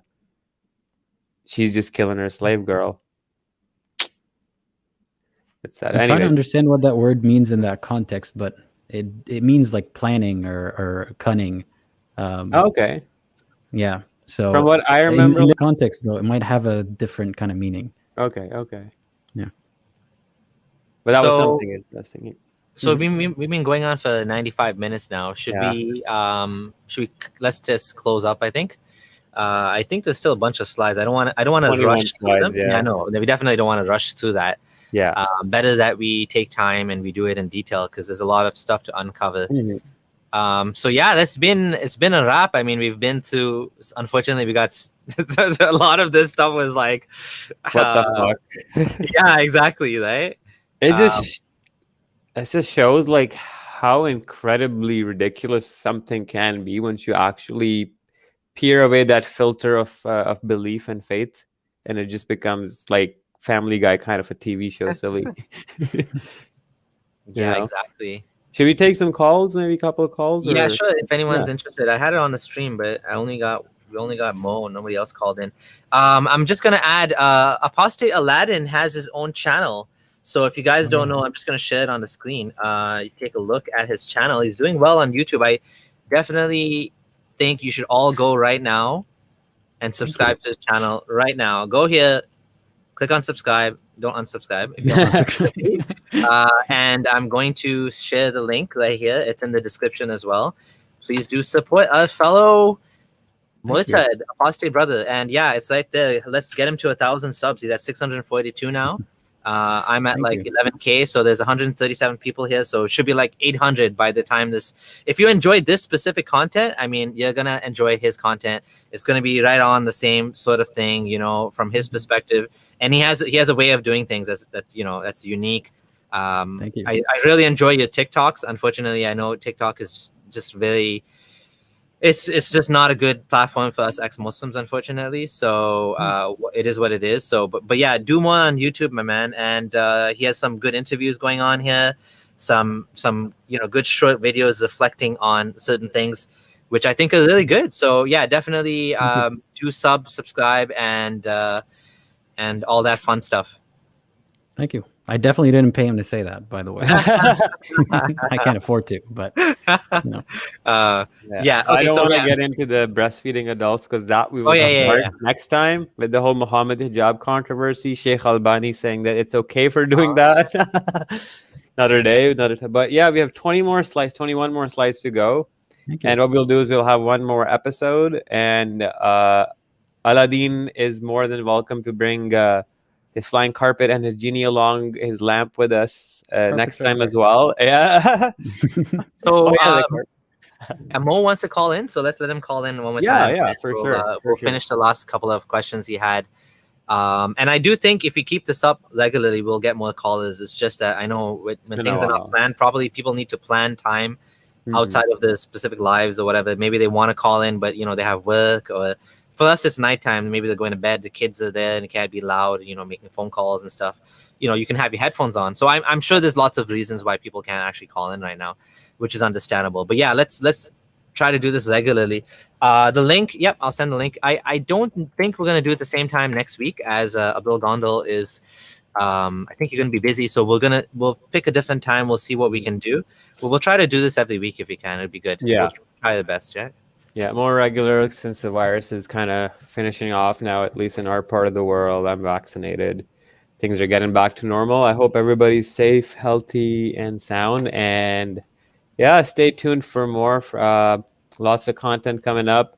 We have, after this stream, I'm planning to finish off the Scandals of Aisha stream, which we did one part of it, dealing with her marriage. And there's lots more because her jealousy it actually played quite a significant role in Muhammad's life and how Islam formed. Like her cheating on him led to the whole creation of the witness rule, Allegedly. child marriage, Allegedly. child marriage. Then her hadith basically build Islam because she's the second most profuse narrator of hadith after, I think, Abu Huraira, right? But we'll talk about that as well. But it was amazing doing this. It's been a while, I know. I don't know if I'm going to be coming back to Twitter. I'll try to appeal. I tried appealing once. Honestly, like, being away from Twitter, it's not the worst thing. I know it's there's a lot of people to engage with, but after like the whole mass flagging, they're going to just do the same thing again. I'm going to focus more on more YouTube videos now, and I have to still focus on that documentary. And yeah, that's it from my side. They're not going to shut you down, right? You're just going to move to a different medium. That's all. Yeah. Yeah, exactly. Hey, how's it going, man? All right. I was ready to call you Dr. Gondal, but I guess I can wait for a few more weeks, maybe a few more months, but that's okay. A few more years. Once again, thank you very much for taking me in, and thanks for your patience, and thanks for all the knowledge and wisdom y'all spread, not just to me, but everybody else out there, and the audience who's going to see this video later on. Now, the pathology that I was talking about, and maybe Abdullah, Gondal, you may see where I'm coming from, and also both of the gentlemen too, is about sexually transmitted disease. Mm-hmm. Okay, and knowing Muhammad, he had an ugly infancy. He was passed on by one nanny to another. What I understand is he was passed to about 6 or 8 nannies, if not more. And then later on, his childhood was also abused. It was abusive. His early adulthood was also, most of the time, was spent doing labor jobs. So when something like this happens, you tend to understand that person or entity where you can see it must be a disturbed mental process there. Having said that, most people who, and I'm not generalizing here, I'm just giving the facts away, mental attitude has a lot to do with STDs, sexually transmitted diseases, that is. And when I look at his life, he had arthritis, okay? He definitely had arthritis. He also had a chest pain. He complained of chest pain. He felt like he had something was cutting his aorta, maybe it was abdominal aorta, maybe it was, that could be a dissecting aneurysm, I'm not sure. But all these signs and symptoms and indications lead me to think about a sexually transmitted disease, which was very common at that time, and at tertiary or the later stage, it presents such symptoms called syphilis. I've heard about this theory, yeah, but I'm not sure how well one can prove it or can disprove it. Well, yeah, I'm not here to either prove or disapprove. I'm just trying to pick your brains about. I did think about this because we do see that his sexual contacts were pretty high, and obviously there was no protection, and he would brag that he would go have sex with no washing in between. There's multiple hadith to attest to that. And on top of that, these women, some of them he would buy off other people as slaves. Or sometimes he would take the wives of other men when he'd captured them and make them his own, right? And some of them were widows, had kids. So, and then Aisha was also allegedly... Yeah, but the thing is, there's no... Like, it would only be him with them. So if he had how would that STD spread? Because his wives are his forever and ever and ever until they die. But before him, they can kind of spread it to him from somebody else. And then he had slaves that were circulating with other people, right? That he was buying in it. So that's the problem. Go ahead. I'm sorry. Another thing I noticed was with syphilis, right? Like in the later part of his life, he became a little paranoid and the way he died was kind of weird. Like he had this huge headache and then a sudden onset of fever.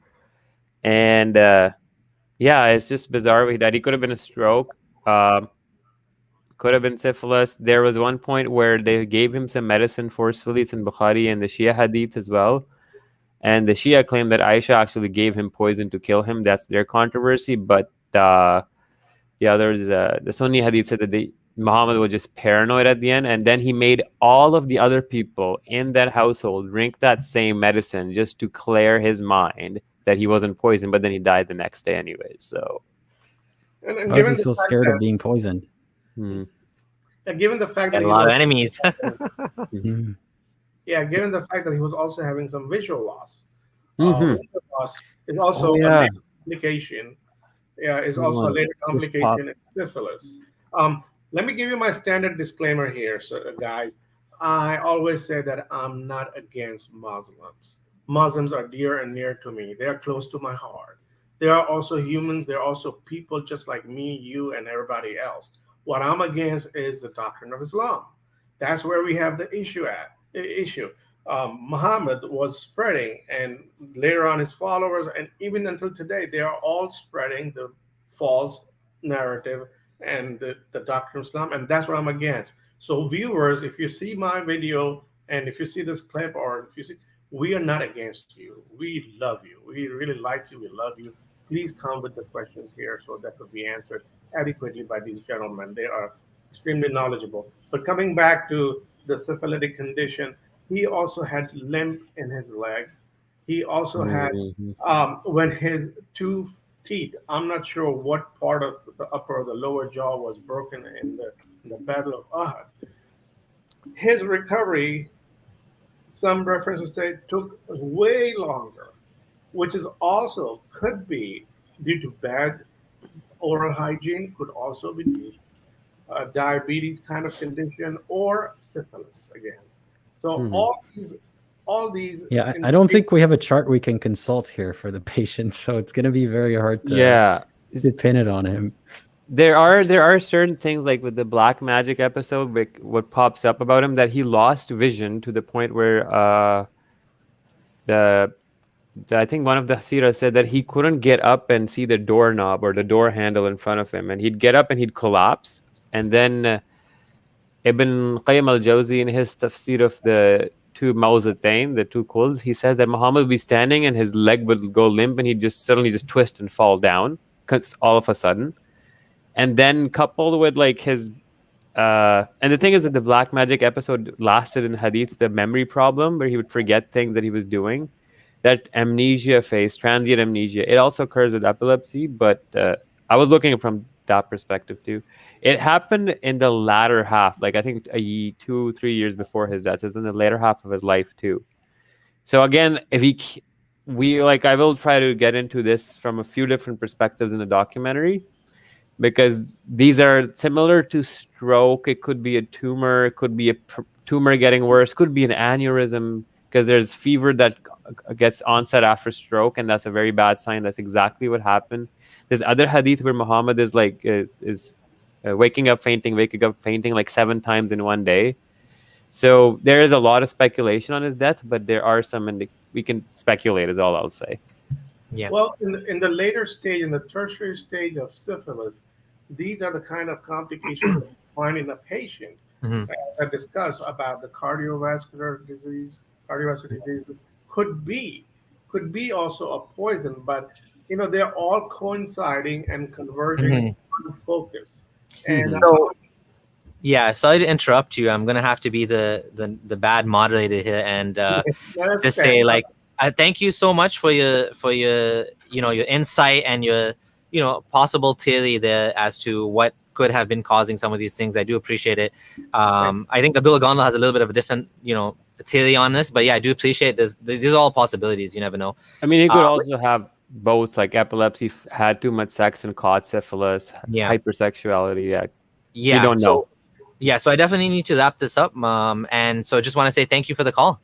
Thank you. Thank you Okay. so Thank much. you. Bye. Again, I have that special documentary coming out. We will definitely discuss these things in a lot more detail with the references directly from the books. So don't worry, you'll like that. Alrighty. Yeah, excited. Thank you, Mo. Bye. Okay, bye. Yeah, and just want to say thank you to ex-Muslims of Norway for your donation, and also gonna leave this comment late into the live, but so happy to see Gondal back. Oh man, people are missing you. Every stream I do, people are asking, when is Gondal coming back? When is Gondal coming back? When will he start his YouTube channel? See, Aladdin has beat you to the punch. Like, you're late to the show now. He already has almost 1,000 subscribers.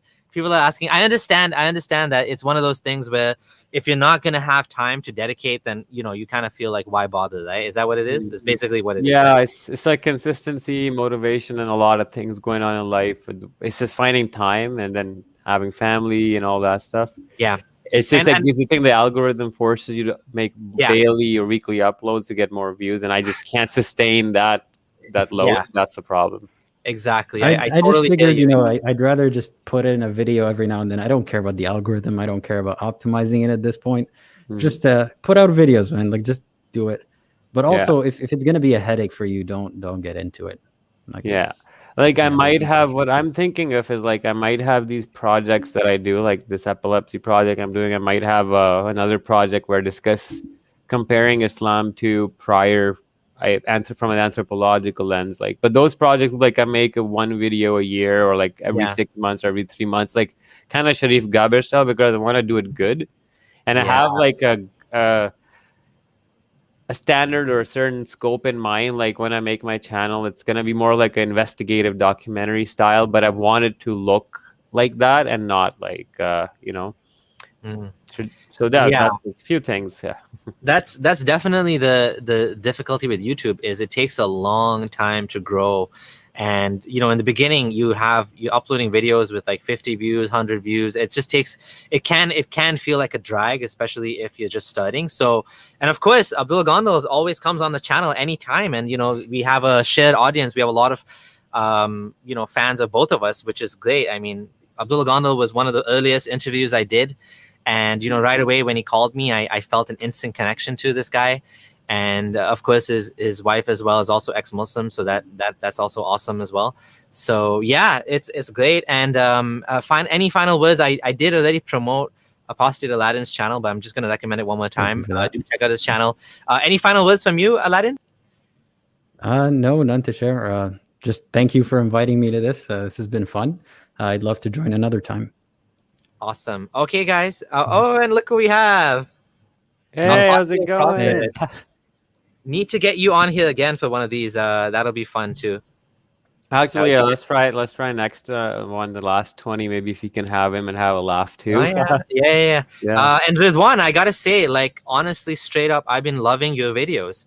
I laughed my ass off. I completely died laughing watching that fake death threat to a Christian. The analysis you did on it, like, do dawa with the we, and I was dying laughing. It was just so funny. And of course, never mind that one. Even the ones you've been doing with Sajid, it's one of my pet peeves when Muslims misrepresent the Bible. It pisses me off so much. Not because I'm Christian, I don't even care about Christianity, but like it irritates me that they're just lying like that, saying the Bible, like Ahmed Deedat style. Show me where the Bible says Jesus is God. Okay, there's like 50 references. It's like anyone that knows the Bible, knows the gospel, knows that it's all over the place. Son of God, in the beginning was God. Like, obviously in John it's the strongest, but even starting from like Mark, it's there. It's throughout the Bible. This is not a corruption. This is what the Bible is about. This is what the Gospels are about. So to me, it drives me crazy when I see that, and I'm glad you put him in his place. I hope he keeps I hope he keeps responding to you, though, because this will be good. This is awesome, getting like a Muslim YouTuber responding to you. And like Sajid Lipham, is that what you're talking about? That's cool. Sajid is responding to Apostate Prophet, and Apostate Prophet is just like, Ridwan is just like knocking it home, like video after video. Right on. I mean, that's what we want to see. I think we've got to the point now where first they just want to ignore you. Now they're like, we can't ignore you anymore, so we're gonna respond to you. Like that's what we wanted, right? We wanted to have these conversations. I think like the amount of ex-Muslims I've been meeting in real life, like honestly, back in the day, like every other like brown person I'd see, I'd expect them to be 90% chance that they're Muslim, 10%. Even if they're not practicing, they're still like, you go to a bar, you'd see a brown guy, they will be drinking, but they'll tell you I don't eat pork, and they'll tell you that they're Muslim, and you can be. And this guy told me you can't be drunk and talk about Muhammad because that's instantly blasphemy as a Muslim. So, but anyways, but now I meet these people, and like kind of like I met, like I'll give you straight up, the last 10 brown people I've met, 8 of them were ex-Muslim. Yeah. Wow. Yeah. I don't know if that's In the real life? area I live, the demographic, but I mean, I live in the West. Yeah. Western Muslims are more liberal, but I don't know if it's what's happened in the past few years. But hopefully, the movement is growing. It's growing at an exponential pace, and also like the things that I'm hearing from Pakistan, like the speed it's growing at. The atheists there are just popping. There's channels popping up in Urdu, in Arabic, in Punjabi. It's like we're being almost overtaken in terms of like popularity in certain spheres. Yeah, I'm happy with cool. that. I'm Yeah. happy with people Just talking about passing the this. torch on. You started Yeah. a trickle, and now it's becoming a river, and there you go. It's gonna be a flood. Awesome. Okay, so I'm gonna end it on that. Thank you, and yeah, that was a nice little surprise at the end. Okay, guys, and we'll see you at the next two Abdullahs. Bye for now. Thank you, guys. Good night, Good night. Right. guys and gals. I should